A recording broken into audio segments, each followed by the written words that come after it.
সকল প্রশংসা সেই মহান রবের জন্য, যিনি আমাদেরকে সুস্থতার সাথে বাঁচিয়ে রেখে সপ্তাহের শ্রেষ্ঠ দিন জুমার দিনে আমাদেরকে সবার আগে মসজিদে সমবেত হয়ে আলোচনায় সামিল হওয়ার তৌফিক দান করেছেন, সুযোগ দান করেছেন। সেজন্যে আমরা আমাদের হৃদয় নিংড়ানো সকল ভালোবাসা, আবেগ, অনুভূতিকে উজাড় করে দিয়ে খুশি মনে প্রাণবন্ত আওয়াজে উচ্চ কণ্ঠে কালিমাতুশ শুকর আদায় করে আমরা সকলেই পড়ছি আলহামদুলিল্লাহ। রব্বানা লাকাল হামদ হামদান কাসীরান তাইয়িবান মুবারাকান ফীহি ইয়া রাব্বি লাকাল হামদু ওয়া লাকাশ শুকরু কামা ইয়ানবাগী লিজালালি ওয়াজহিকা ওয়া আযীমি সুলতানিকা। লাকাল হামদু বিল ঈমান ওয়া লাকাল হামদু বিল ইসলাম ওয়া লাকাল হামদু বিল কুরআন। আমরা আল্লাহ তাআলার শুকরিয়া আদায় করে নিলাম, অতঃপর দুরুদ এবং সালাম পেশ করছি সর্বকালের সর্বযুগের সর্বশ্রেষ্ঠ মহামানব নবিয়ুনা ওয়া সাইয়্যিদুনা ওয়া কুদওয়াতুনা মুহাম্মাদুর রাসূলুল্লাহ সাল্লাল্লাহু আলাইহি ওয়াসাল্লামের প্রতি, যাকে আল্লাহ তাআলা আমাদের হেদায়াতের জন্য পাঠিয়েছেন। আল্লাহুম্মা সাল্লি আলাইহি আল্লাহুম্মা বারিক আলাইহি। সম্মানিত মুসল্লিয়ান কিরাম, মহাবিশ্বের মহাবিস্ময় মহাগ্রন্থ আল কোরআনুল কারীমের ধারাবাহিক তাফসীরের আজ আমরা 22তম পর্বে এসে উপনীত হয়েছি। আলহামদুলিল্লাহ। বিগত জুমায় আমরা সূরাতু আল বাকারা এর 124 নম্বর আয়াত নিয়ে আলোচনা করছিলাম। এই আয়াতের আলোচনা আমরা শেষ করতে পারিনি। আজকে আমরা সেখান থেকে আবারও শুরু করব ইনশাআল্লাহ।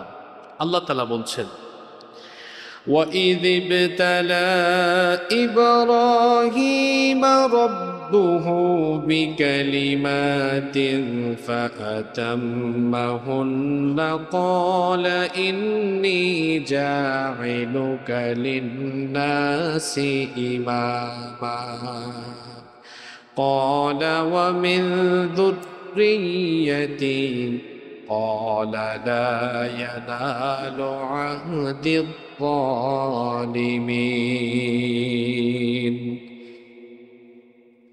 আর স্মরণ করো যখন ইব্রাহিমকে তার রব কয়েকটি কালিমা দ্বারা কয়েকটি ব্যাপারে তাকে পরীক্ষা করেছিলেন। অতঃপর তিনি সবগুলো পরিপূর্ণ করেছিলেন, অর্থাৎ সকল পরীক্ষায় তিনি উত্তীর্ণ হয়েছিলেন। ক্বালা ইন্নী জাইলুকা লিন-নাসি ইমামা। আল্লাহ তখন তাকে বললেন, আমি তোমাকে মানব জাতির নেতা বানাবো। ক্বালা ওয়া মিন যুররিয়্যাতি।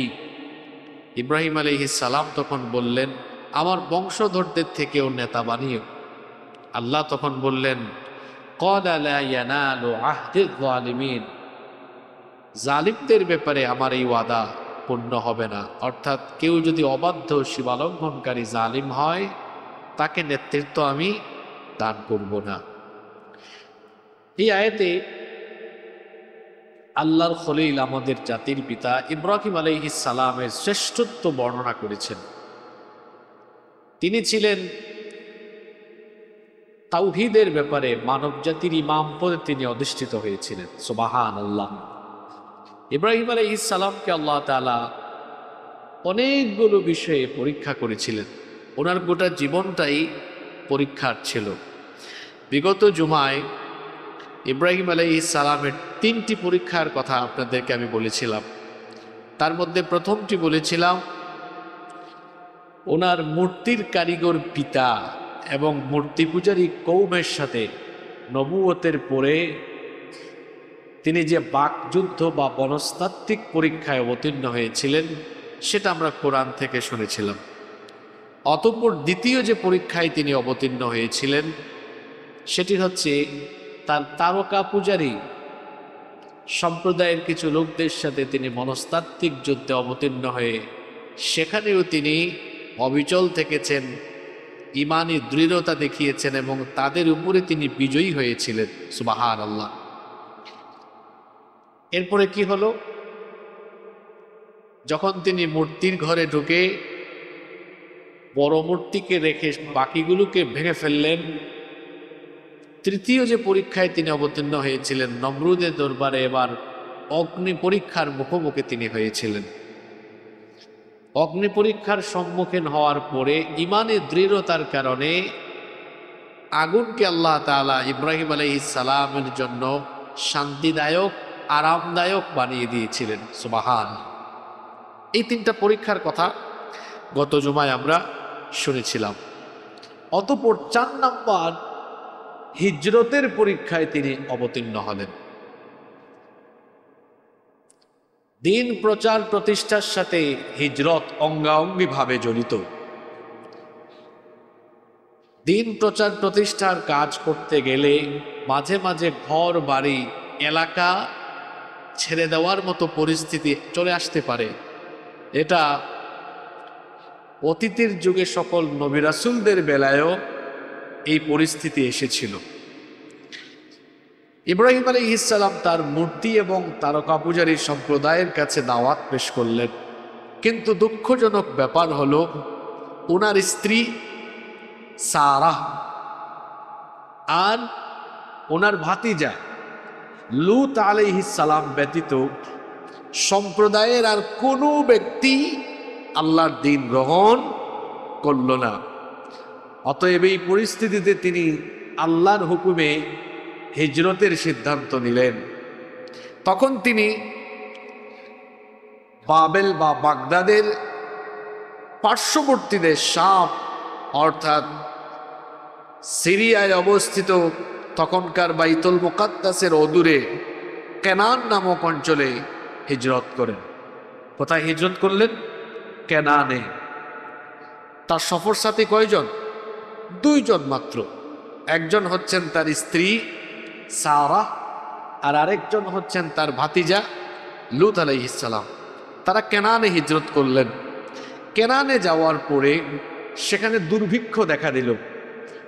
দুর্ভিক্ষের ফলে কেনানবাসী লোকেরা অনেকেই তখন মিশরে আবার হিজরত করা আরম্ভ করল। ইব্রাহিম আলাইহিস সালাম তিনি তখন কেনান থেকে মিশরের উদ্দেশ্যে আবার হিজরত করলেন। এটা ছিল তার নবুয়তি জিন্দেগির 4র্থ পরীক্ষা। আল্লাহর দ্বীন প্রচার প্রতিষ্ঠার জন্য তিনি ভিটে মাটি এলাকা ছেড়েছেন, কিন্তু ঈমানের উপরে তিনি দৃঢ় বা অবিচল থেকেছেন। আল্লাহু আকবার। হিজরতের পরে তিনি 5ম আরেকটি পরীক্ষা অবতীর্ণ হলেন, সেটা হচ্ছে স্বয়ং তার স্ত্রী সারার ব্যাপারে। এই 5ম পরীক্ষাটা ছিল তার জীবনের জন্য এবং তার স্ত্রী সারার জন্য একটি কঠিন পরীক্ষা।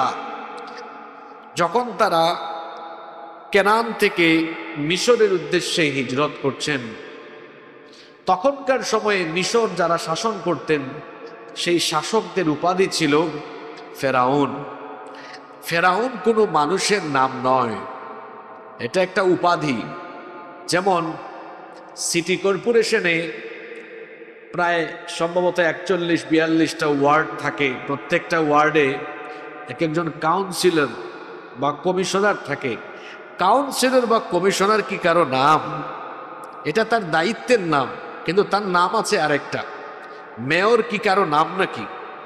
না। এমপি, মন্ত্রী, প্রধানমন্ত্রী, প্রেসিডেন্ট এটা কারো নাম না, এটা হচ্ছে তার পদবি, দায়িত্বের নাম। তৎকালীন সময়ে মিশর যারা শাসন করতেন সেই শাসকদেরকে বলা হতো ফেরাউন। ঘটনাক্রমে যখন ইব্রাহিম আলাইহিস সালাম তার স্ত্রী সারাকে নিয়ে মিশরে হিজরত করছেন, মিশরের শাসক ফেরাউন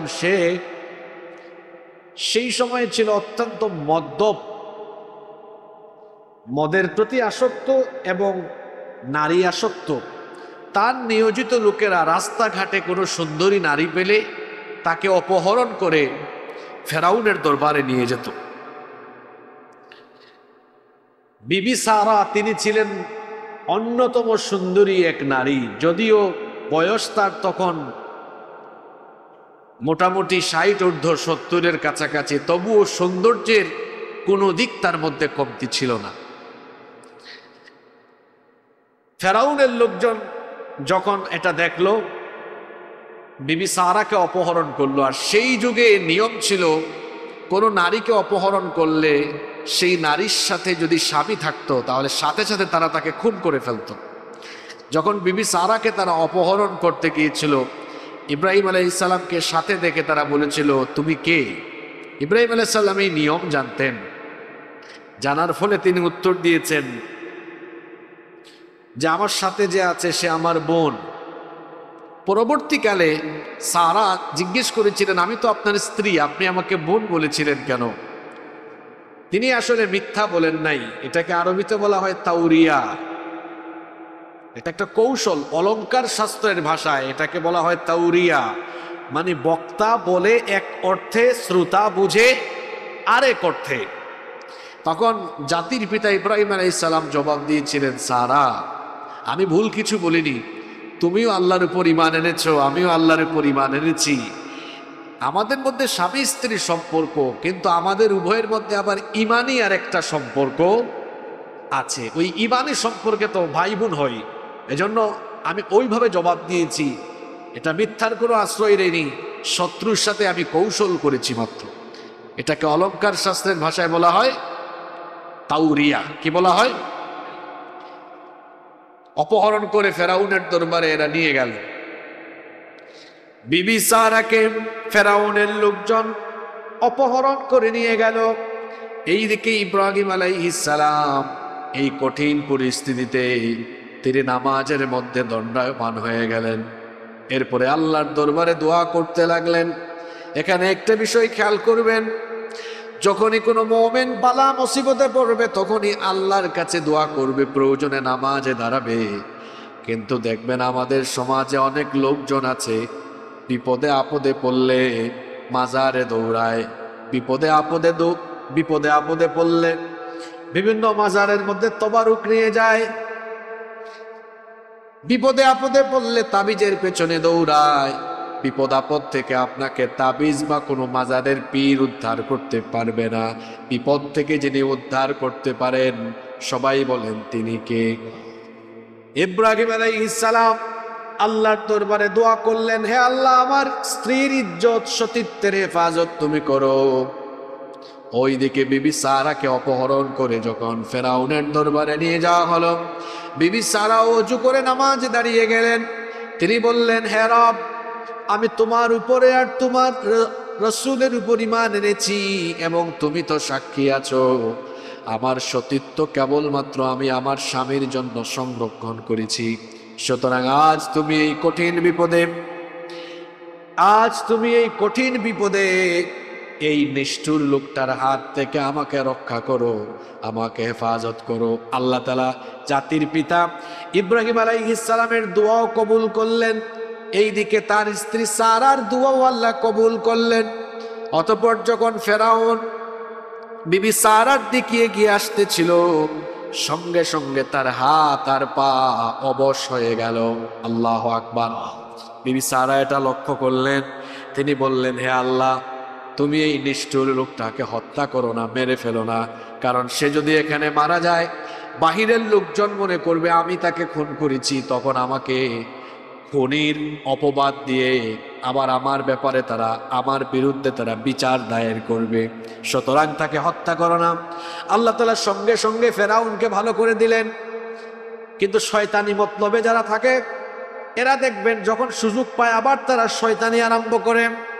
যখনই হাত পা অবশ অবস্থা থেকে ভালো হয়ে গেল, আবার সে আগাতে লাগলো। বিবি সারা বললেন, আল্লাহ, তো আবার দেখি আগায়, ঢুস খাওয়ার পরেও হুশ হয় না। আল্লাহ তাআলা আবারও তার হাত পা অবশ করে দিলেন। বিবি সারা বললেন, আল্লাহ, তাকে মেরো না। এইভাবে করে 2 বার বা 3 বার বিবি সারার দিকে এগিয়ে যাওয়ার জন্য ফেরাউন যখন আগালো, বারবার যখন ব্যর্থ হলো, তখন সে বুঝতে পারলো এই নারী কোনো সাধারণ নারী নয়, তার কাছেও যাওয়া আমার দ্বারা সম্ভব নয়। ফেরাউন তখন তার সৈন্যবাহিনীকে ডেকে আনলো, বলল, কোথার থেকে কাকে ধরে নিয়ে এসেছো? এটার তো কাছেও যাওয়া যায়, এটার কাছেও যাওয়া যায় না, যেখান থেকে এনেছো সেখানেই একে রেখে আসো। আর যাওয়ার সময় আবার কিছু উপহার উপঢৌকন হাদিয়া তুফা দিল, সাথে আবার একজন দাসীও দিল। এই দাসীর নাম হলো হাজেরা। এই দাসীর নাম কি শুনতেছেন তো আপনারা? এটা উপহার দিল কে? ফেরাউন। যেই দাসীও তার সাথে দাও, তারে খেদমত করবে। এই কঠিন পরীক্ষায় অবতীর্ণ হয়েছেন, তাওয়াক্কুল করেছেন কার উপরে? আল্লাহ তাআলা বিপদ থেকে বাঁচিয়ে দিয়েছেন। অতঃপর ইব্রাহিম আলাইহিস সালাম 6 নম্বর আরেকটি পরীক্ষা অবতীর্ণ হয়েছেন, তখন তার বয়স হলো 80 বছর। কত বছর? খতনার পরীক্ষা, খতনা। বুখারী এবং মুসলিম শরীফে হাদিস এসেছে, সবচেয়ে বেশি সংখ্যক হাদিস বর্ণনাকারী সাহাবী আবু হুরায়রা রাদিয়াল্লাহু আনহু, এই হাদিসের বর্ণনাকারী সাহাবী।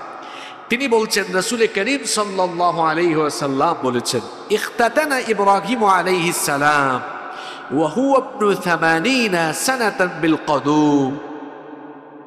তিনি বলছেন, রাসূল করিম সাল্লাল্লাহু আলাইহি ওয়াসাল্লাম বলেছেন, ইব্রাহিম আলাইহিস সালামের বয়স যখন 80 বছর, তখন তিনি নিজেই নিজের খতনা করেছেন। আল্লাহ যখন বলেছেন ইব্রাহিম খতনার কার্য সম্পাদন করো, তখন তিনি একটা কুঠার হাতে নিয়ে তার লজ্জাস্থানের সামনের অংশের চামড়া নিজেই তিনি কর্তন করে নিজেই নিজের খতনা সম্পন্ন করেছেন। আল্লাহু আকবার!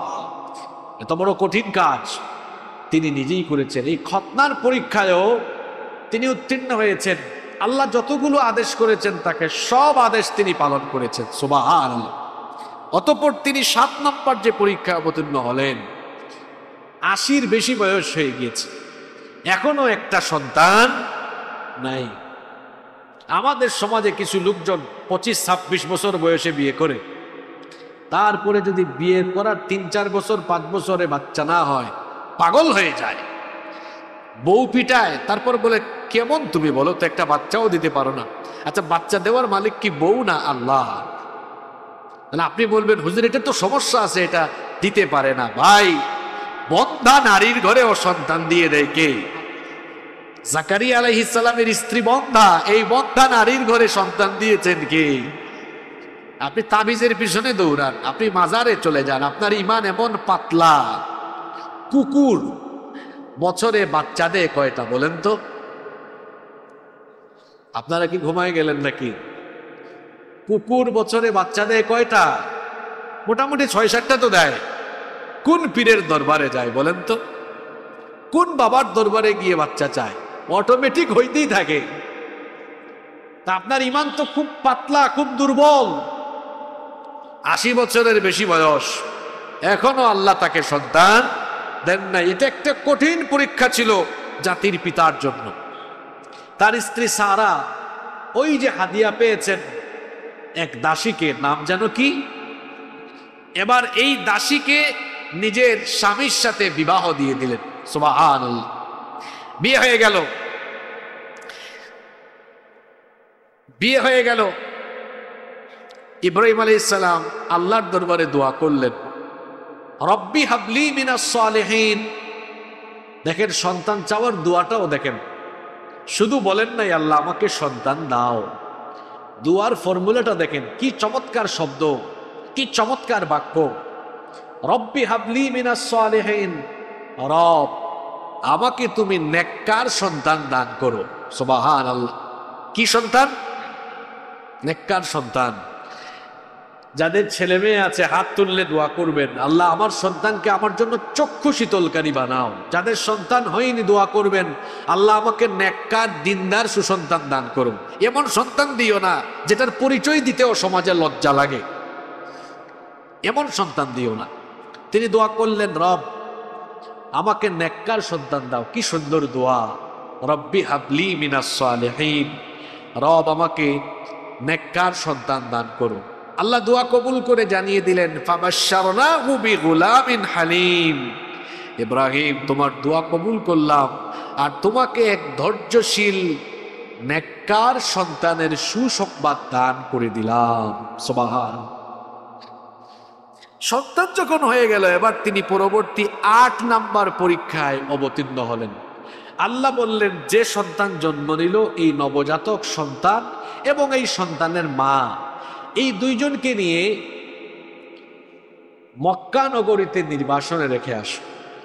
এখন তো মক্কা জনাকীর্ণ, ক্রাউডেড, মানুষ আর মানুষ। কিন্তু ইব্রাহিম আলাইহিস সালামকে যে সময়ে আল্লাহ আদেশ দিয়েছেন, তখন এই মক্কা ছিল এমন এক এলাকা, মরুভূমি, জনমানবহীন প্রান্তর। চতুর্দিকে তাকালেই শুধু ধু ধু মরুভূমি দেখা যেত, কিছুই নাই সেখানে।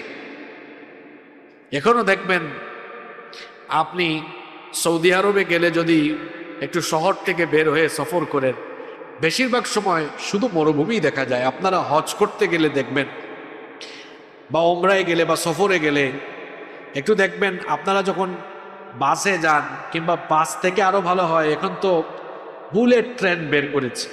আপনি যখন বুলেট ট্রেনে করে মক্কা থেকে মদিনায় বা মদিনা থেকে মক্কায় আসবেন, দেখবেন পাহাড়ের চিপা চাপা দিয়া এমন দিক দিয়ে যায়, ডানেও মরুভূমি, বামেও মরুভূমি, কিছুই নাই। তো ইব্রাহিম আলাইহিস সালামকে আল্লাহ আদেশ করেছেন, তোমার এই নবজাতক সন্তান আর তোমার স্ত্রী হাজেরাকে নিয়ে নির্বাসনে রেখে আসো। কোনো আপত্তি করেছেন? কেমন পয়গাম্বর, যা বলেছেন আল্লাহ, যেটা বলেছেন তিনি সেটাই করেছেন। আল্লাহু আকবার। সঙ্গে সঙ্গে তিনি তার স্ত্রী এবং নবজাতক সন্তানকে নিয়ে মক্কায় চলে গেলেন। সেখানে তাদেরকে 1 থলে খেজুর আর 1 মশক পানি দিয়ে সেখানে রেখে তিনি যখন চলে আসতেছিলেন, বিবি হাজেরা তখন বললেন, প্রিয়তম স্বামী আমার, কোনো অপরাধ করলাম নাকি? কেনান থেকে মক্কা এনে এখানে আমাকে আর আমার সন্তানকে রেখে যাচ্ছেন সামান্য কিছু খাবার আর পানি দিয়ে। কেন রেখে যাচ্ছেন? কি অপরাধ করেছি আমরা? ইব্রাহিম আলাইহিস সালাম তিনি কোনো জবাব দেন না। 2 বার 3 বার এই প্রশ্ন করার পরে কথা বলতে পারেন না, তার আঙ্গুল তিনি আকাশের দিকে উত্তোলন করলেন। বিবি হাজেরাকে বোঝাতে চাইলেন, নিজের ইচ্ছায় আমি তোমাকে আর 86 বছর পরে পাওয়া সন্তানকে এখানে রেখে যাচ্ছি না, যার ইচ্ছায়, যার আদেশে তোমাকে আর এই সন্তানকে রেখে যাচ্ছি, যার আদেশে তিনি কে। আঙ্গুল আকাশের দিকে উত্তোলন করে বোঝাতে চাইলেন, আল্লাহর হুকুমে রেখে যাচ্ছি। নবী যেমন তার স্ত্রীও তেমন। তিনি তখন বললেন, যদি আল্লাহর আদেশ মতো আমাকে আর আমার সন্তানকে আপনি এখানে রেখে যান, আমরাও সেই আল্লাহর উপরে এমন ভাবে তাওয়াক্কুল করি, আল্লাহর উপরে এমন ভাবে ভরসা করি, আমরা মনে করি, বিশ্বাস করি, আল্লাহর হুকুম মতো আমাদেরকে এখানে রেখে যেয়ে থাকলে ওই আল্লাহ আমাদেরকে খাবার আর পানীয়ের অভাবে মারবেন না। ইব্রাহিম আলাইহিস সালাম তার স্ত্রী আর সন্তানকে রেখে চলে যাচ্ছেন। যাওয়ার সময় তিনি আল্লাহর দরবারে ফরিয়াদ করলেন। যে দোয়াটা তিনি করলেন, আল্লাহ তাআলা সেই দোয়া কোরআনে কারিমে তুলে দিলেন। কোরআনে কারিমের 14 নম্বর সূরা, সূরা ইব্রাহিমের 37 নম্বর আয়াত। ইব্রাহিম আলাইহিস সালাম দোয়া করেছিলেন, রব্বানা ইন্নী আসকানতু মিন যুররিয়্যাতি বিওয়াদিন গায়রি যী যারইন ইনদা বাইতিকাল মুহাররাম রব্বানা লিয়ুকিমুস সালাতা ফাজআল أفئدة من الناس تهوي إليهم وارزقهم من الثمرات لعلهم يشكرون। তিনি দোয়া করলেন, হে রব, আমি আমার বংশধরদের একটি অংশ তোমার এই সম্মানিত ঘরের কাছে ফল ফসলহীন উপত্যকায় রেখে গেলাম। তোমার দরবারে ফরিয়াদ করছি, রব্বানা লিয়ুকিমুস সালাহ, হে রব, তারা যাতে সালাত প্রতিষ্ঠাকারী হয়। ফাজআল আফইদাতাম মিনান নাসি তাহমি ইলাইহিম, এই জনমানবহীন প্রান্তরে তাদেরকে রেখে যাচ্ছি, তোমার কাছে ফরিয়াদ করে যাচ্ছি, কিছু মানুষের অন্তর তাদের দিকে ঝুঁকিয়ে দাও, ওয়ারযুকহুম মিনাস সামারাত, আর তাদেরকে ফল ফসলাদি থেকে রিজিক দান করো, লাআল্লাহুম ইয়াশকুরুন, যাতে তারা শুকরগুজার বান্দায় পরিণত হয়। এই দোয়া করে তিনি চলে যাচ্ছেন। পয়গম্বরের দোয়া তো আল্লাহ ফিরিয়ে দিতে পারেন না, দোয়াও আল্লাহ কবুল করলেন। যখন তিনি চলে গেলেন, এক থলে খেজুর আর এক মশক পানি, এটা যখন ফুরিয়ে গেল, বিবি হাজেরা আবার মানুষের তালাশে কিংবা খাবার বা পানীয়ের তালাশে তিনি এবার তার সন্তানকে রেখে, তার পাশেই ছিল সাফা পাহাড়, একবার তিনি সাফা পাহাড়ে উঠলেন। উঠে মানুষ খোঁজাখুঁজি করলেন, কাউকে পেলেন না, কোনো খাবার বা পানীয়ের সন্ধান পেলেন না। সাফা পাহাড় থেকে নামলেন, এরপরে আবার মারওয়া পাহাড়ে দৌড়ে দৌড়ে উঠলেন, সেখানেও কিছুই দেখলেন না, কাউকে পেলেন না। আবার মারওয়া থেকে ব্যাক করে সাফাতে আসলেন, আবার সাফা থেকে নেমে আবার মারওয়াতে গেলেন। এমনি করে সাফা আর মারওয়া দুই পাহাড়ের মাঝে তিনি মোট 7 বার দৌড়াদৌড়ি করলেন।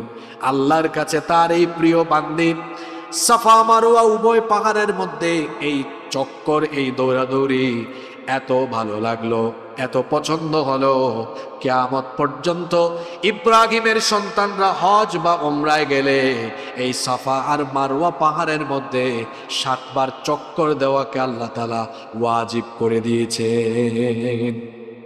7 বার দৌড়াদৌড়ি করে ফিরে আসলেন তার সন্তানের কাছে হতাশ হয়ে, ফ্রাস্ট্রেটেড, কিছুই পেলেন না। কিন্তু এসে দেখলেন আল্লাহর কি রহমত, আল্লাহর কি কুদরত, তার সন্তানের পায়ের কাছেই জিবরিল আমিনের পায়ের ধাক্কার ফলে এখান থেকে একটি কুয়া উৎসারিত হয়ে গিয়েছে। আল্লাহু আকবার। জমজম, এই জমজমের পানি এখনো তো আছে, এটা কি ফুরিয়ে যাচ্ছে নাকি? হ্যাঁ, বিলিয়ন ট্রিলিয়ন টন পানি উত্তোলন হচ্ছে প্রতিদিন, লক্ষ লক্ষ মানুষ পান করছে, গোটা পৃথিবীতে এটা চলে যাচ্ছে। আপনারাও দেশে আসার সময় আনেন না? এটা কি শেষ হয়ে যাচ্ছে নাকি? কিয়ামত পর্যন্ত শেষ হবে? এই জমজমের পানির বিশেষ 2টা বিশেষত্ব আছে, ফজিলত আছে। আল্লাহর নবী বলেছেন, খায়রু মা ইন আলা ওয়াজহিল আরদি মাউ জামজাম, ভূপৃষ্ঠে বা দুনিয়ায় যত পানি আছে তার মধ্যে সর্বশ্রেষ্ঠ পানি হলো জমজমের পানি।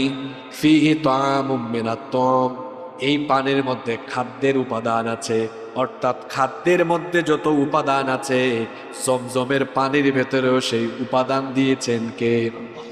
এই জন্য দেখবেন জমজমের পানি পান করলে ক্ষুধাও চলে যায়, তৃষ্ণাও নিবারণ হয়ে যায়, ক্ষুধাও চলে যায়। এটা জমজমের পানির একটি অন্যতম প্রধান ফজিলত, প্রধান বিশেষত্ব। আর আরেকটা ফজিলত হলো ওয়াশিফাউম মিনাস সুকুম, এই জমজমের পানির ভেতরে অসুস্থতার শিফা যিনি রেখে দিয়েছেন তিনি কে? রেখেছেন, আরোগ্য রেখে দিয়েছেন। সুবহানাল্লাহ। পানির ব্যবস্থা হয়ে গেল, যেখানে পানি বা পানির কুয়া থাকে তার উপরে কিন্তু পাখি উড়াউড়ি করে, এটা প্রকৃতির একটা বৈশিষ্ট্য।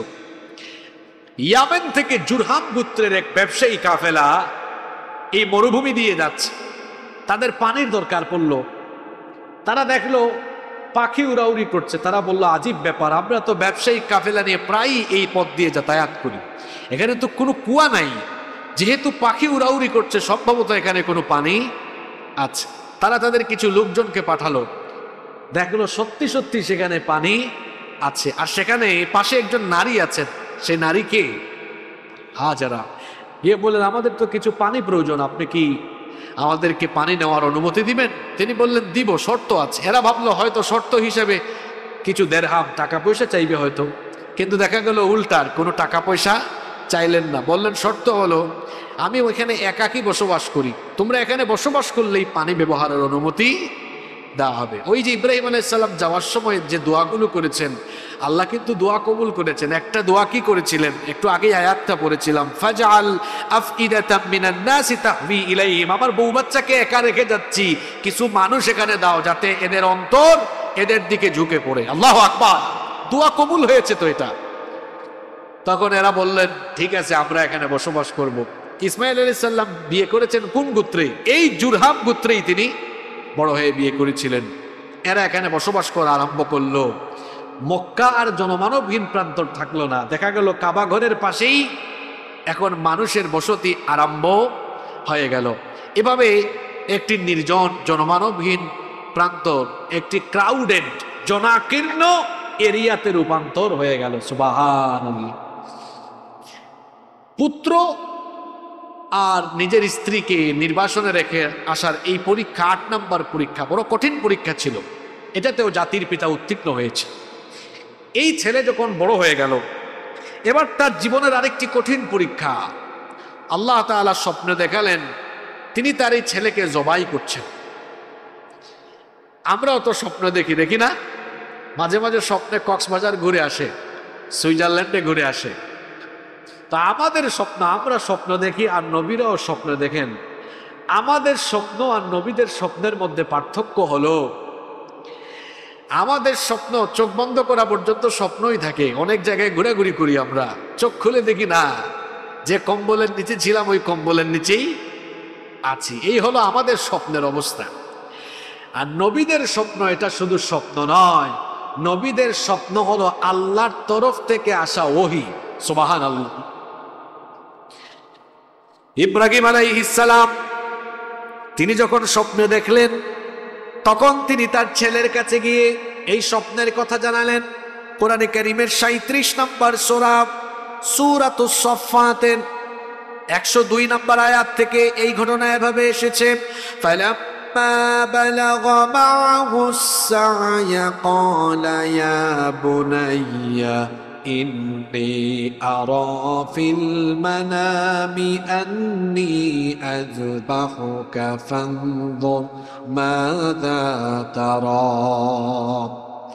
তিনি গিয়ে বললেন, ইয়া বুনাইয়া, হে আমার প্রিয় বৎস, আমার কলিজার টুকরা ছেলে, ইন্নী আরা ফিল মানাম, নিশ্চয়ই আমি স্বপ্নে দেখেছি, আন্নী আযবাহুকা, আমি যেন তোমাকে জবাই করে দিচ্ছি, ফানজুর মাযা তারা, অতএব এ ব্যাপারে তুমি কি ভাবছো, তোমার রায় কি, তোমার সিদ্ধান্ত বা অভিমতের কথা আমাকে জানাও। এখান থেকে একটা শিক্ষা হলো, পিতা হয়ে পুত্রের উপরে কোনো নির্দেশ বা কোনো কিছু চাপিয়ে দেওয়া যাবে না, আগে পরামর্শ করতে হয়। ইব্রাহিম আলাইহিস সালাম যখন এই কথা বললেন, তো বাপ পয়গম্বর, বাপ নবী, ছেলেও তো নবী, ছেলে তো এটা বুঝে ফেলেছেন আমার বাবা যে স্বপ্ন দেখেছেন এটা নিছক কোনো স্বপ্ন নয়। যখন তার কাছে রায় বা মতামত জানতে চেয়েছেন, তিনিও তখন বলেছেন, قال يا أبت افعل ما تؤمر ستجدني إن شاء الله من الصابرين।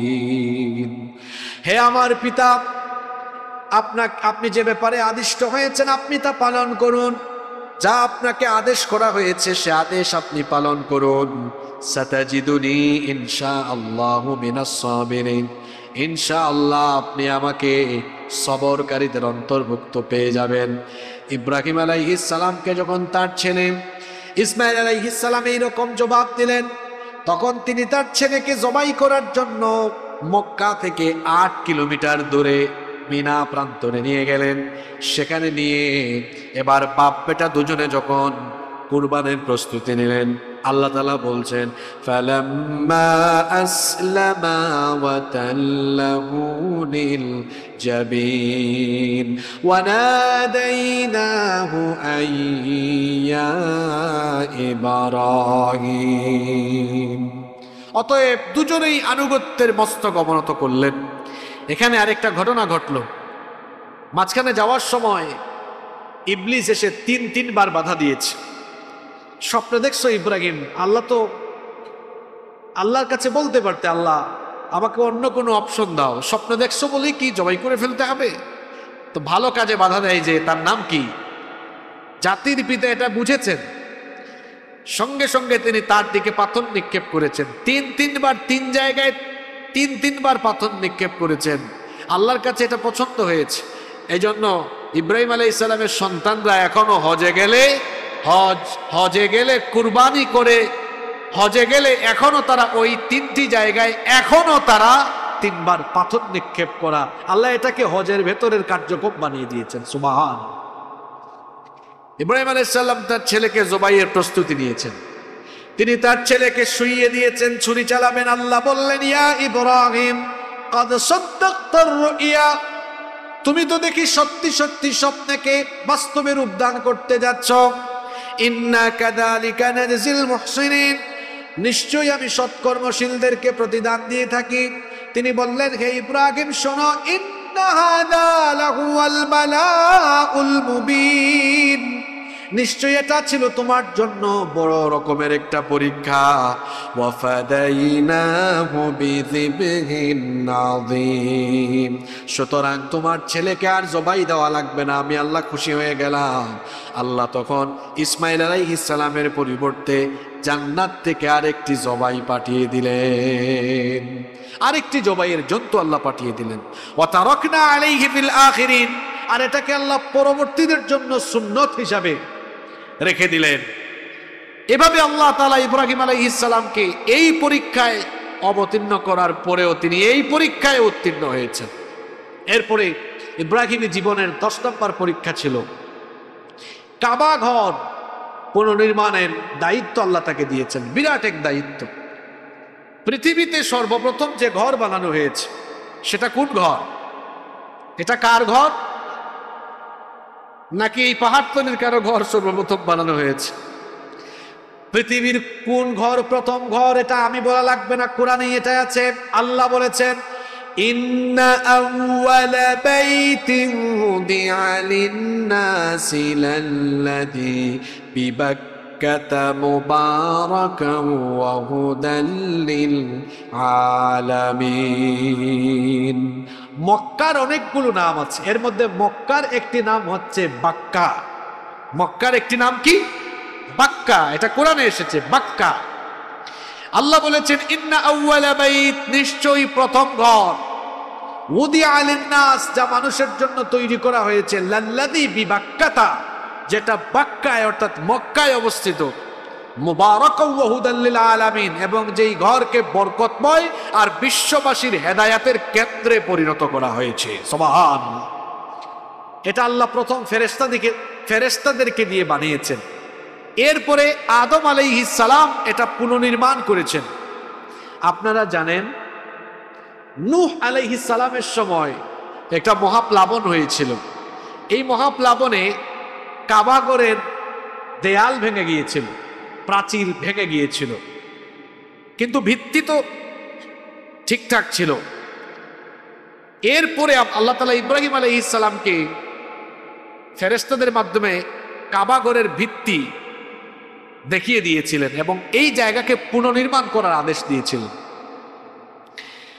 রব্বুল আলামিন কোরআনুল কারীমের 22 নম্বর সূরা সূরাতুল হাজ্জ 26 নম্বর আয়াতে আল্লাহ বলছেন, وَإِذْ بَوَّأْنَا لِإِبْرَاهِيمَ مَكَانَ الْبَيْتِ أَلَّا تُشْرِكْ بِي شَيْئًا وَطَهِّرْ بَيْتِيَ لِلطَّائِفِينَ وَالْقَائِمِينَ وَالرُّكَّعِ السُّجُودِ।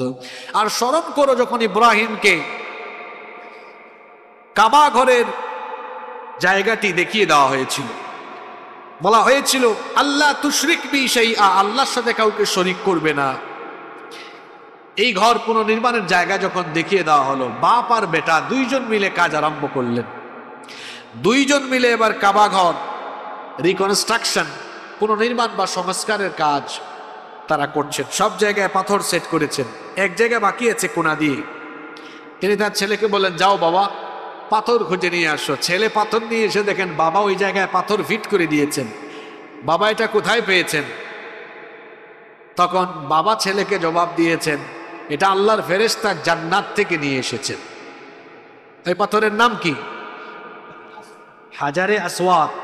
আর ইব্রাহিম আলাইহিস সালাম কাবা ঘর দেয়াল যখন উঁচু করছিলেন, একটা পাথরের উপর আরেকটা পাথর এভাবে যখন নির্মাণ করছিলেন, উঁচু হয়ে যাওয়ার পর তো নাগাল পান না, তখন আরেকটা পাথরের উপর দাঁড়িয়ে দাঁড়িয়ে কাবাঘর পুনর্নির্মাণের কাজ করেছেন। ওই পাথরে তার পায়ের ছাপ আছে। এই পাথরটা এখনো কাবার চত্বরে ওই পাথরটা এখনো রাখা আছে, আপনারা গেলে দেখে আসবেন। ওই পাথরটা রাখা আছে না, ওই পাথরটা এখনো রাখা আছে। বাপ বেটা দুইজন মিলে কাবাগরের পুনর্নির্মাণের কাজ শেষ করলেন। আল্লাহ আদেশ দিলেন, এবার দুইজন মিলে আমার এই ঘরকে তাওয়াফকারী, নামাজে দণ্ডায়মানকারী, রুকু সাজদাকারীদের জন্য এটাকে পবিত্র করো। মুফাসসিরিনে কেরামের দুইটা অর্থ দিয়েছেন।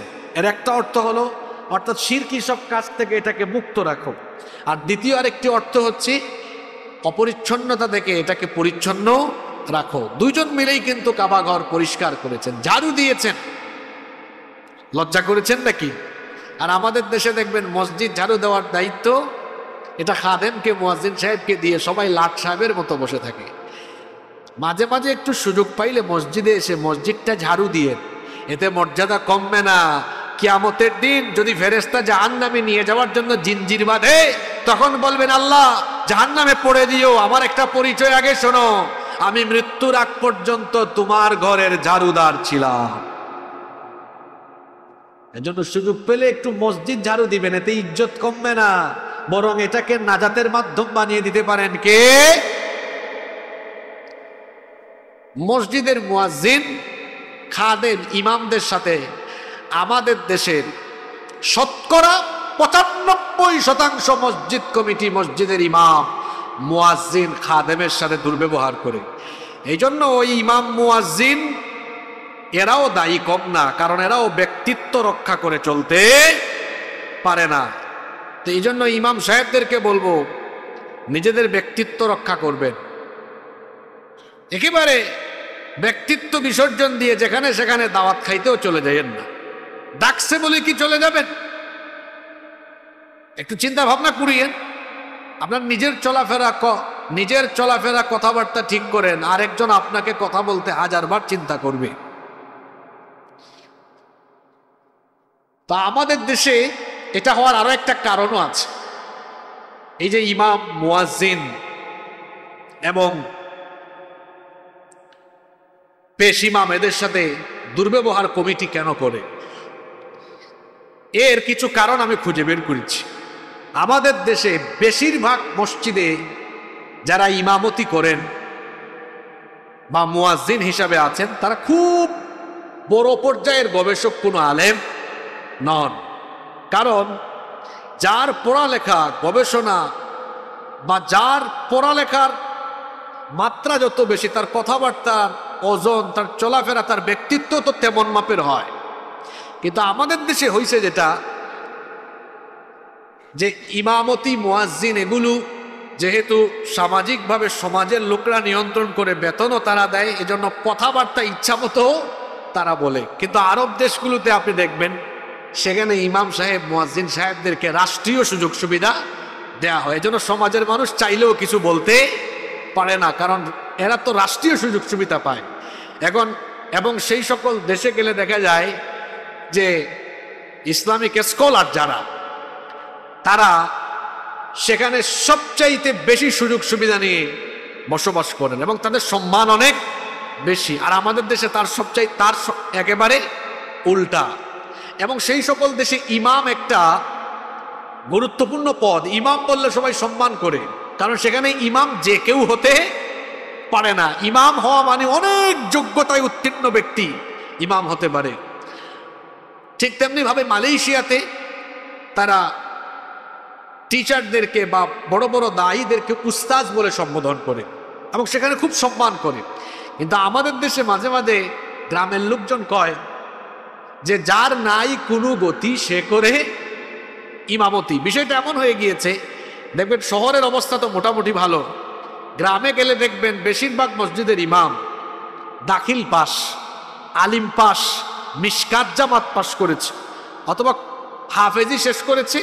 বেচারা আর মাদ্রাসায় পড়ার সুযোগ পায় নাই, মসজিদে ইমামতি শুরু করেছে। আপনারা বলেন তো, আমি যে কথাগুলো বলছি এগুলো বাস্তব না অবাস্তব?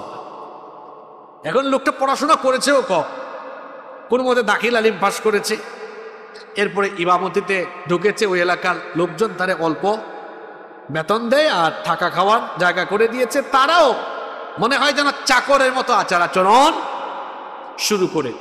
তো এই পরিস্থিতি বদলে যেত যদি বড় বড় আলেমরা মসজিদগুলোতে, ওই যে আরব দেশে দেখছেন নামাজের 1 মিনিট আগে ইমাম সাহেব এসে দাঁড়িয়ে যায়।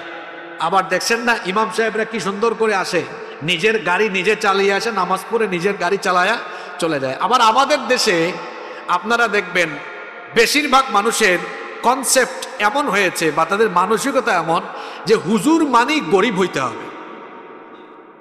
এটা ঠিক ঠিক বলছি কিনা বলেন তো? কোনো হুজুর যদি একটু গাড়িতে চলে বা একটু সুন্দরভাবে চলে, দেখবেন সমাজের কিছু মানুষদের মাথায় কিলবিল কিলবিল করে।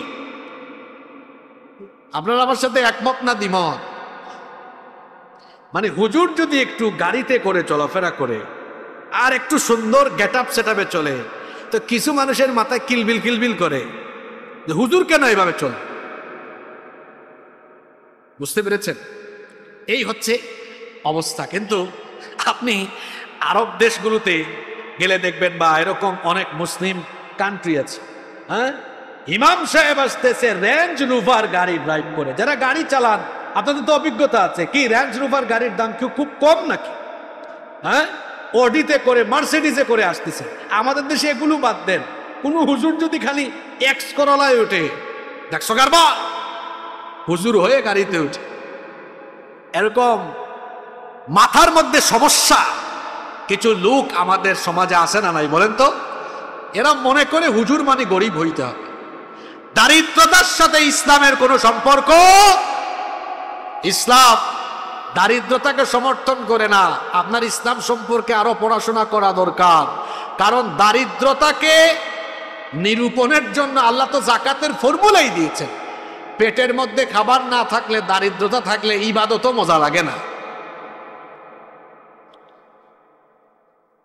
তো যাই হোক, আমি যেই কথা বলছিলাম যে ইমাম সাহেবদের সাথে, মুয়াজ্জিন সাহেবদের সাথে দুর্ব্যবহার করে, এটা বাংলাদেশের বেশিরভাগ মসজিদে আপনারা দেখবেন। আছে না এরকম? মনে হয় তার বাড়ির চাকর, যে মানুষকে সম্মান দেয় না। শুধু ইমাম সাহেব না, সমাজের একজন নিম্ন পর্যায়ের মানুষকেও সম্মান দিবেন। একজন রিক্সাওয়ালাকে, হ্যাঁ রিক্সার ড্রাইভার যাবে, এটা এভাবে না বলে বলা যায়। বয়সে আপনার মতো হলে ভাই যাবেন, মুরব্বী হলে চাচা আপনি কি যাবেন, অথবা দাড়ি পেকে গিয়েছে দাদা যান, নানা ভাই যাবেন, একটু দাদা নানা ডেকে দেখিয়েন। যাওয়ান না হলেও বলবে চলেন আপনাকে নিয়ে যাব। মুখের ভাষা দিয়ে মানুষের হৃদয় জয় করা যায়। আপনার মুখের ভাষা তো খারাপ কেন? আপনার আচরণ এত খারাপ কেন? সমাজের নিম্ন পর্যায়ের মানুষের সাথেও হাসি মুখে সম্মান দিয়ে কথা বলতে শিখুন। যে সম্মান দেয় আল্লাহ তার সম্মান বাড়িয়ে দেন। যে মানুষকে সম্মান দেয় না, এক কোনোদিনও সম্মানিত হতে পারবে না। আপনি মনে করেন মানুষ তো আমাকে সম্মান দেয়, কিছুই জানেন না। আপনি সামনাসামনি সালাম দেয়, পিছনে গিয়ে জুতা দেখায় আপনারে, আপনি জানেনও না। মানুষের মনে জায়গা পাওয়া এত সহজ? আল্লাহ আমাদেরকে কথাগুলো বুঝার তৌফিক দান করেন। আল্লাহ বলেন, ইব্রাহিম তোমার ছেলেকে নিয়ে এটা পরিষ্কার করো। পরিষ্কার করলেন। এরপরে আল্লাহ তাআলা বললেন, ইব্রাহিম হজের ঘোষণা দাও, তোমাকে আমি হজের মুয়াজ্জিন বানিয়ে দিলাম, হজের আযান দাও। কোরআনে কারীমের 22 নম্বর সূরা, সূরা হজের 27 নম্বর আয়াতে আল্লাহ বলছেন, ওয়াআদ্দিন ফিন্নাসি বিল হজ্জি ইয়াতুকা রিজালান ওয়ালা কুল্লি দামিরিন ইয়াতিনা মিন কুল্লি ফাজ্জিন আমিক। আর হজের ঘোষণা দাও, হজের আদেশ দাও, লোকেরা যাতে পদব্রজে পায়ে হেঁটে, কৃষকায় ঘোড়ায় চড়ে এখানে আসে। হজের ঘোষণা দাও। তিনি বললেন, আল্লাহ আমি যদি হজের আজান দেই, ঘোষণা দেই, এখানে তো কোনো মাইক সাউন্ড সিস্টেম নাই, তো আমার এই আজান সবার কানে পৌঁছাবে কেমনে? আল্লাহ বললেন, আজান দেওয়ার দায়িত্ব হলো তোমার, আর পৌঁছিয়ে দেওয়ার দায়িত্ব হলো আমার। এরপরে ইব্রাহিম আলাইহিস সালাম, কোন রিওয়ায়াতে এসেছে মাকামে ইব্রাহিমের কাছে গিয়ে, কোন বর্ণনা এসেছে আবু কুবাইস পাহাড়ে উঠে হজের ঘোষণা যখন দিলেন, আল্লাহ তাআলা তার আওয়াজকে তিনি তার কুদরতি ব্যবস্থাপনায় পৃথিবীর পূর্ব থেকে পশ্চিম দিগন্ত পর্যন্ত পৌঁছে দিলেন। তখন আমরা ছিলাম না, আমরা রূহের জগতে ছিলাম। আল্লাহ তাআলা ইব্রাহিম আলাইহিস সালামের হজের এই আজানকে রুহের জগৎ পর্যন্ত পৌঁছে দিয়েছিলেন। সেখানে রুহের জগতে ইব্রাহিম আলাইহিস সালামের এই জবাব শুনে যারা লাব্বাইক বলে জবাব দিয়েছে, আল্লাহ তাআলা সেই সকল বান্দাদের নসিবে তার ঘরের জিয়ারত অর্থাৎ হজ আর উমরার সুযোগ রেখে দিয়েছেন। এভাবে তিনি হজের আজানও দিলেন। এই যে মোট কয়টা পরীক্ষার কথা বললাম? 10টা। কোন মুফাসসির বলেছেন ইব্রাহিম আলাইহিস সালামকে 20টা বিষয়ে পরীক্ষা করেছে। কেউ কেউ বলেছেন 30টা, কেউ বলেছেন 40টা, কেউ বলেছেন 50টা। এজন্য আল্লাহ এখানে বহু বচন ব্যবহার করেছেন, ওয়া ইযিবতালা ইব্রাহিম রাব্বুহু বিকালিমাত। আর স্মরণ করো যখন ইব্রাহিমকে তার রব বেশ কয়েকটি কালিমাত দ্বারা। এখানে কালিমাত মানে কি? তাফসীর ইবনে কাসিরের ভেতরে এসেছে কালিমাত মানে হলো শরীয়তের আদেশ নিষেধ, অর্থাৎ যত বিষয়ে আদেশ করা হয়েছে, যত নিষেধ করা হয়েছে সবগুলো তিনি পরিপূর্ণভাবে পালন করেছেন। আল্লাহু আকবার। এই কালেমাগুলো সম্পর্কে তাফসীরের কিতাবগুলোতে বহু উক্তি পাওয়া যায়। যেমন কোন মুফাসসির বলেছেন এই কালিমাত দ্বারা হজের নির্দেশনাবলী গোঁফ ছোট করা, কুলকুচা করা, নাক পরিষ্কার করা, মেসওয়াক করা, মাথার চুল মণ্ডন করা, সিথি বের করা, নখ কাটা, নাভির নিচের চুল মণ্ডন করা, খতনা করা, বগলের চুল উঠিয়ে ফেলা, পায়খানা প্রস্রাবের পর শৌচ করা, জুমার দিন গোসল করা, বাইতুল্লাহ তাওয়াফ করা, সাফা মারুয়া পাহাড়ের মধ্যে দৌড়ানো, কঙ্কর নিক্ষেপ করা, এরপরে তাওয়াফে ইফাদা করা, শারীরিক পরিষ্কার পরিচ্ছন্নতা সম্পর্কিত সবগুলো আদেশ নিষেধের অন্তর্ভুক্ত। এমনকি এগুলো ভবিষ্যৎ উম্মতের জন্য স্থায়ী বিধানে পরিণত করা হয়েছে। আখিরি নবী মুহাম্মদুর রাসূলুল্লাহ সাল্লাল্লাহু আলাইহি ওয়াসাল্লাম তার উম্মতকে এইসব বিধিবিধান পালনের জন্য জোর তাকিদ দিয়েছেন। যতগুলো আদেশ নিষেধ আল্লাহ তাকে দিয়েছেন ইব্রাহিম আলাইহিস সালাম সবগুলো পালন করেছেন। এজন্য আল্লাহ বলেছেন, ইব্রাহিম যা বললাম তাই তো করে ফেললে, ইন্নী জাইলুকা লিন-নাসি ইমামা, আমি তোমাকে মানব জাতির নেতা, বিশ্ব নেতা বানিয়ে দিব। সুবহানাল্লাহ। তিনি তখন বললেন, আল্লাহ শুধু আমাকে কেন, ওয়া মিন যুররিয়াতি, আপনি আমার সন্তানদেরকে, আমার বংশধারা থেকেও নেতৃত্ব দিয়েন, অর্থাৎ আমার বংশধরদেরকেও নেতা বানাইয়েন, নেতৃত্ব আমার বংশে রেখে দিয়েন। আল্লাহ বললেন ঠিক আছে, কিন্তু লা ইয়ানালু আহদিয যালিমিন, জালিমদের ব্যাপারে আমার এই ওয়াদা পূরণ হবে না, অর্থাৎ তোমার বংশধরদের মধ্যে যারা জালিম হবে তাদেরকে আমি নেতৃত্ব দিব না। ইব্রাহিম আলাইহিস সালাম দোয়া করেছিলেন, আল্লাহ নেতৃত্বটা আমার বংশে রাখিও। আল্লাহকে এই দোয়া কবুল করেন নাই। কিয়ামত পর্যন্ত পৃথিবীতে নেতৃত্ব এই বংশে থাকবে। কোন বংশ? ইব্রাহিমী বংশ। কোন বংশ? এজন্য আল্লাহ তাআলা সূরা আনকাবুতের 27 নম্বর আয়াতে বলেছেন, ওয়াজআলনা ফি যুররিয়াতিহিন নুবুওয়াতা ওয়াল কিতাব। ইব্রাহিমের দোয়াকে আল্লাহ এমন ভাবে কবুল করলেন, আল্লাহ বললেন আমি তার বংশধরদের মধ্যে নবুয়ত এবং কিতাব রাখলাম, অর্থাৎ নবুয়ত এবং কিতাব শুধুমাত্র তার বংশধরদের জন্য আমি নির্দিষ্ট করে দিলাম। নবুয়ত, নবী রাসূল শুধু ইব্রাহিম বংশে হবে। আল্লাহ দোয়া কবুল করেছেন। এজন্য দেখুন ইব্রাহিম আলাইহিস সালামের একটা উপাধি হলো, মুখস্থ করে রাখেন, আবুল আম্বিয়া। আবুল মানে নবীগণের পিতা, অর্থাৎ ইব্রাহিম আলাইহিস সালামের এই দোয়া আল্লাহ কবুল করেছেন। এজন্য ইব্রাহিম আলাইহিস সালামের পরে আমাদের নবী পর্যন্ত যত নবী রাসূল এসেছেন সব নবীদের বাপ হলেন ইব্রাহিম আলাইহিস সালাম, কারণ সবাই এই বংশেই এসেছেন। সুবহানাল্লাহ। আপনাদেরকে একটু নসব নামা শুনিয়ে দেই। ইব্রাহিম আলাইহিস সালামের এক স্ত্রী হাজেরা, এই গর্ভে জন্ম নিয়েছেন কে? ইসমাইল। আরেক গর্ভে সারা। সারার কোনো সন্তান ছিল না, পরে হয়েছে। নাম কি? ইসহাক। ইসহাকের ঘরে ইয়াকুব। ইয়াকুবের ঘরে 12 সন্তান, এদেরকে বলা হয় বনি ইসরাইল। এভাবে এই বংশের নবী আস্তে আস্তে এসেছেন ঈসা নবী পর্যন্ত। যত নবী সব এই বংশ। কোন বংশ? ইয়াকুব নবীর বংশধরেরা। আর ইয়াকুব নবীর বাপের নাম কি? ইসহাক। ইয়াকুব ইবনে ইসহাক ইবনে ইব্রাহিম। ইয়াকুব ইবনে ইসহাক ইবনে ইব্রাহিম। আর ওইদিকে ইসমাইল আলাইহিস সালামের পরে কোনো নবী নাই, কিন্তু এরপরে এই বংশেই এসেছেন আখেরি নবী মুহাম্মদুর রাসূলুল্লাহ সাল্লাল্লাহু আলাইহি ওয়াসাল্লাম। তাহলে ইব্রাহিম আলাইহিস সালামের এই যে দুই ধারা, দুই স্ত্রী থেকে দুই ধারা, যত নবী সব এই দুই ধারা। এর মধ্যে এক নসবের মধ্যে মাত্র কয়জন? দুইজন। কয়জন? ইসমাইল আর আরেকজন হচ্ছেন, আরেকজনকে মুহাম্মদ রাসূলুল্লাহ সাল্লাল্লাহু, এই বংশে মাত্র কয়জন?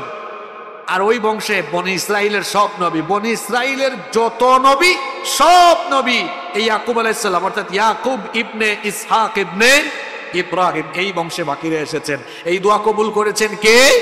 কিন্তু আল্লাহ বলেছেন জালিমদেরকে আমি নেতৃত্ব দিব না। নেতৃত্ব পাওয়ার জন্য শর্ত হলো আল্লাহর দ্বীনের উপরে অটল থাকতে হবে। আল্লাহ রাসূলের একটা হাদিস মনে পড়লো, তিনি বলেছেন মান বাত্তা বিহি আমালুহু লাম ইউসরা বিহি নাসাবুহু, যার আমল তাকে পিছিয়ে দেয় তার বংশ মর্যাদা তাকে এগিয়ে দিতে পারে না। পীরের ছেলে হলে পীর হওয়া যায় না, নবী হওয়া যাবে না। বংশ মর্যাদা কাউকে এগিয়ে দেয় না, এগিয়ে দেয় কি? আমল। যদিও আমাদের দেশে উল্টা হয়ে গেছে, পীরের ছেলে পীর হয়। আমাদের দেশে দেখবেন পীরের ছেলেই আমার নাম দেয় গদ্দি নিশিন পীর। কি নিশিন? গদ্দি নিশিন। পিসাবরা আবার রাগ করেন কিনা এই কথা বললে। আমার দেশে দেখবেন বেশিরভাগ জায়গায় পীরের ছেলে পীর, এরকম হচ্ছে। কিন্তু আল্লাহ রাসূল বলেছেন যে বংশ মর্যাদা কাউকে এগিয়ে দেয় না, এগিয়ে দেয় তার, জোরে বলেন, এগিয়ে দেয় কি? তার আমল। আজকে তো সময় শেষ হয়ে গেল, এক আয়াত নিয়ে আমরা আলোচনা করলাম। আল্লাহ কি বলেছেন? ইব্রাহিমকে আমি মানব জাতির নেতা বানালাম, আর তিনি বলেছেন আমার বংশধরদেরকেও বানাও। আল্লাহ বলেছেন বানাবো, তবে যারা জালিম তাদেরকে নয়। তার মানে জালিমদেরকে আল্লাহ নেতৃত্ব দিবেন না। মাঝে মাঝে জালিম নেতৃত্ব পায়, কিন্তু সেটা ইমানদারদেরকে পরীক্ষার সম্মুখীন করার জন্য। আর কোনো জালিম নেতৃত্বে টিকেও থাকে না। জালিম জুলুম করলে তার থেকে আবার ক্ষমতা ছিনিয়ে নেন কে? আল্লাহ। এজন্য ক্ষমতা পেলে কেউ যেন জালিম না হয়।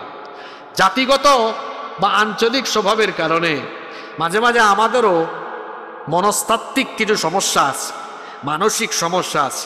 আমরা মজলুম থাকি, এরপরে যখন একটু মুক্ত হই এরপরে আমরাও নিজেরা জালিম হয়ে যাই অনেকে। এরকম হয় কি হয় না? বাংলাদেশে প্রায় ১.৫ যুগ পরে যে সুযোগ, যে সুন্দর পরিস্থিতি এসেছে, যারা এরপরে নিজেদেরকে জালিম বানাবে, জালিমের কাতারে নিয়ে যাবে, এরা অচিরেই ধ্বংস হবে, অচিরেই ধ্বংস হবে। কারণ মনে রাখবেন আল্লাহ কখনো জালিমদের হাতে ক্ষমতা দেন। এজন্য কখনো কোনোভাবে কারো উপরে জুলুম করা যাবে না। নেতৃত্ব একটা আমানত, দায়িত্ব একটা আমানত। এই আমানতের খেয়ানত করা যায় না। এই আমানতের খেয়ানত অনেকভাবে হতে পারে। আপনি কোনো দায়িত্বে বসলেন, আপনি দায়িত্বে অনেকভাবে খেয়ানত করতে পারেন। যেমন যে কোনো দায়িত্বে বসার পরে আপনার চিন্তা হওয়া উচিত উম্মাহ কেন্দ্রিক, কিন্তু আপনি দায়িত্বের চেয়ারে বসার পরে উম্মাহ কেন্দ্রিক চিন্তা না হয় যখন আপনার আঞ্চলিক বা জাতিগত চিন্তা বেশি ঢুকে যাবে, তখন কিন্তু আপনার এই দায়িত্বের খেয়ানত হয়ে যাবে। মনে করুন আমি আমার কথা বলি, আমি যে এখানে কথা বলছি, এখানে কথা বলাও একটা আমানত। আমি যদি এখানে জাতিগত দলগত দৃষ্টিভঙ্গি নিয়ে কথা বলি, আমার এই কথা থেকে সব মানুষ হেদায়াত পাবে না। কারণ হলো আমার মাথায় দলগত জাতিগত চিন্তা চেতনা লালন করে আমি কথা বলছি। আর যখন আপনি উম্মাহ কেন্দ্রিক চিন্তা নিয়ে কথা বলবেন, এটা থেকে উম্মাহ তখন কি হবে? উপকৃত হবে। আপনি মনে করেন একটা দায়িত্বে বসলেন, এখন আপনি দায়িত্বে বসে মনে করেন এটা উম্মাহ কেন্দ্রিক কোনো দায়িত্ব, আর সেই দায়িত্ব বসে আপনি উম্মাহ কেন্দ্রিক চিন্তা না করে বংশ কেন্দ্রিক আর এলাকা কেন্দ্রিক চিন্তা শুরু করলেন। মানে আপনার ডানে বামে সব আপনার এলাকার, আপনার বংশের মানুষ বসায় রাখলেন, হয় না? এরপরে মনে করেন আপনি দায়িত্ব পাওয়ার পরে দায়িত্ব যথাযথ পালন করছেন না, কোথাও কোথাও জুলুম করছেন। এরকম আরম্ভ করে দিলে এই দায়িত্ব থেকে আবার আপনাকে যিনি বের করে দিবেন তিনি কে? এজন্য দায়িত্বের ব্যাপার, কারণ প্রত্যেক দায়িত্বশীলকে তার দায়িত্বের ব্যাপারে যিনি জবাবদিহি করবেন তিনি কে? আল্লাহ আমাদেরকে সচেতন হওয়ার তৌফিক দান করেন। আল্লাহ তাআলা বলছেন ওয়া ইযিবতালা ইব্রাহিমা ربه بكلمات فأتمهن قال إني جاعلك للناس إماما আর স্মরণ করো যখন ইব্রাহিমকে তার রব কয়েকটি ব্যাপারে কয়েকটি কালিমা দ্বারা পরীক্ষা করলেন, অতঃপর তিনি সেগুলো পূরণ করলেন, অর্থাৎ পরীক্ষাগুলোতে উত্তীর্ণ হলেন। ক্বালা ইন্নী জাইলুকা লিন-নাসি ইমামা, তখন আল্লাহ বললেন নিশ্চয়ই আমি তোমাকে মানব জাতির নেতা বানাবো। ইব্রাহিম আলাইহিস সালাম তখন বললেন ক্বালা ওয়া মিন যুররিয়্যাতি, আমার বংশধরদের থেকেও নেতৃত্ব দান করে দিও।